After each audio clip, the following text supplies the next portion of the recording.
This is the Randi Rhodes Show on 960 KNEW and online at 960KNEW.com. This is Richard Thorndike with BS News for this Monday, the lucky 13th of February 2012. And away we go. Dateline, the main event. In Republican caucuses in Maine this weekend, Mitt Romney barely edged out Ron Paul. Not an easy proposition when you remember that Ron Paul is pretty close to the edge to start with. Romney won by just 194 votes in an election where only 2% of registered Republicans voted, or fewer than 6,000 people. It's not clear what method was used to count the vote totals, but if they wanted to, they could have used their fingers. Dateline, no rubber stamp. This weekend, the U.S. Conference of Catholic Bishops rejected President Obama's compromise on contraceptive coverage. The bishops refused to move forward. In their defense, if I recall from the chess club, the only direction that bishops are actually able to move is diagonally. And now the Randi Rhodes Show presents a statement from the U.S. Conference of Elven Bishops.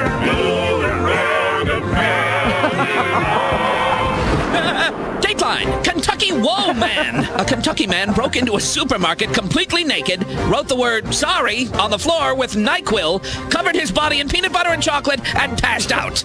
And in a survey asking who do you trust to fix the economy, this guy still placed higher than Mitt Romney. Dateline, 6 degrees of bacon. Jack in the Box fast food chain is introducing a bacon-flavored milkshake.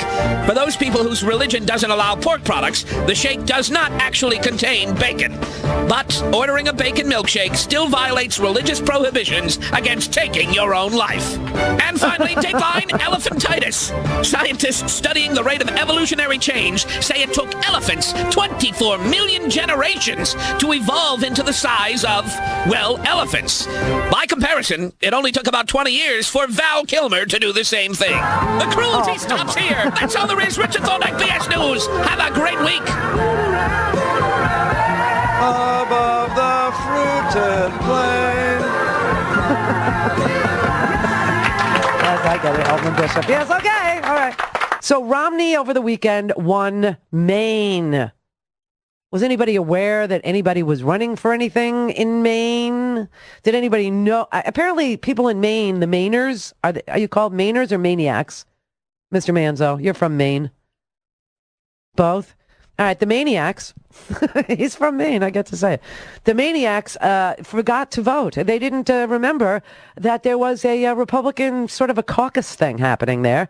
And I think, what was the number, like 2,600? Oh, no, it was 5,600 people bothered to vote. Can you imagine that? It's like, what if we had an election and nobody showed up? 5,600 people, fewer than, they say, 5,000. I'm being kind here. 600 people, 5,600 people bothered to vote in Maine. That is less than 2% of the number of registered Republicans in Maine.